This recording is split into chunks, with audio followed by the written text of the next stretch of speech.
Bunking cars as a mode of transportation used back in the 40s. It was a mode of transportation to get to and from school or any other place you happen to want to be, but it was only a mode of transportation that could be used in the wintertime because it required icy roads.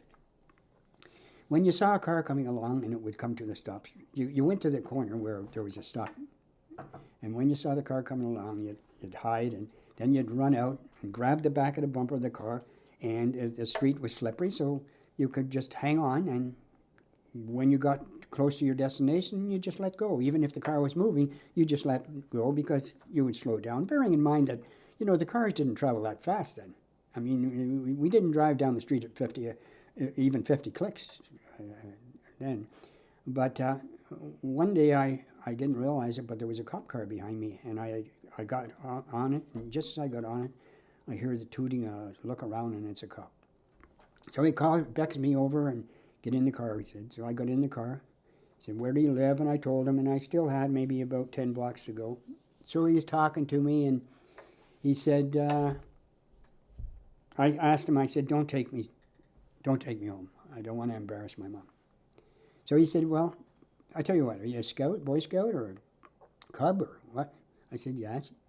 Okay, he says, well, give me your Scout's honor, or Cub's honor, I guess, at that time, because I was too young for Scouts. Cub's honor, he says, that you will tell your mom. I said, yes. And of course, I started to cry, too, because, as I say, I could bring on the tears pretty good. And he said, all right, son, I'll drop you off close to the corner. And he dropped me off at the Esso station, and I got out, and I breathed a sigh of relief, and needless to say, I didn't find it necessary to tell my mother. But another scenario about bunking cars was, I remember my mother, and my mother worked hard, so she had just knit me a brand new pair of mitts. And, I appreciated the fact that she worked hard. So I bunked a car, but my mitts were wet. And when I left, my mitts stayed on the bumper of the car, frozen to it. So I ran after that car, and I was always able to keep it.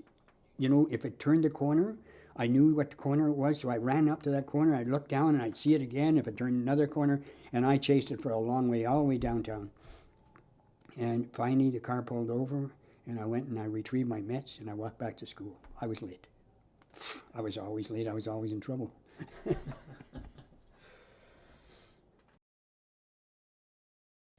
At 586 Gladstone, I went to Percy Street School. At Percy Street School, there was a confectionery store. And myself and another fellow named Tommy Fitzgerald, we had a scam going of stealing a chocolate bar every day. And we did that for a year, or a little over a year. And what we would do is they had this table with gum, just individual sticks of gum all over the table. And what you would do is the idea was you paid a penny and you went over and you could take a stick of gum. If you picked out a black stick of gum, you got a whole package free. And so, of course, there weren't that many blacks, but it worked. But the owner was always so worried that you were going to cheat and start looking at the gum that he'd keep his eye on the person with the gum. Well, when he did that, we helped ourselves to whoever wasn't playing it, we would help ourselves to the chocolate bars and walk out. And that worked good until we decided that the other fellow, his name was Tommy Fitzgerald. And then one day we decided to ask this other kid to join us, because he kind of became a friend. And we explained to him what it was. Well, we didn't know his parents owned a confectionery store. And so he went and told the owner.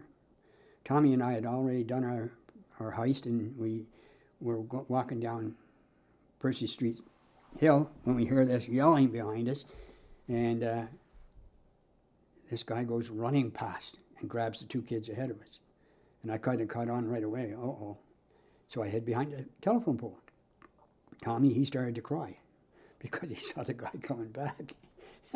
And I was fine until this old lady came and said, here he is, here he is. So I got caught. But Tommy, by this time, was already saying, well, it was Trenholm too.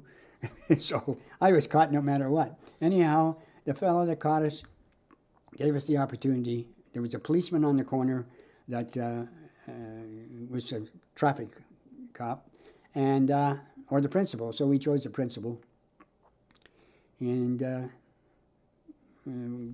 we caught it from the principal and lectured, and my mother sent my uncle over to the school to get me, and he gave me a lecture. Uncle Blair was not my favorite person. He was just not my favorite person, even though I worked for him for many years. That's probably why he wasn't my favorite person. But then that night, I remember getting home from school, and my sisters and I were never huggy stuff.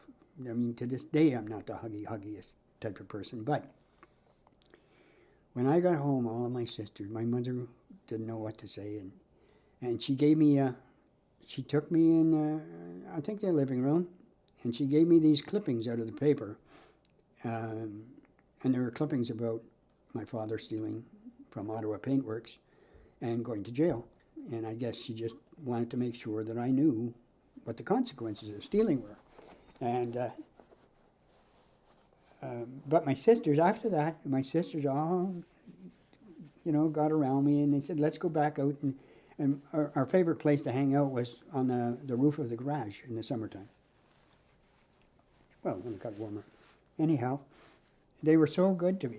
I couldn't believe they were being so good to me, but I guess they felt sorry for me. That's kind of the end of that story.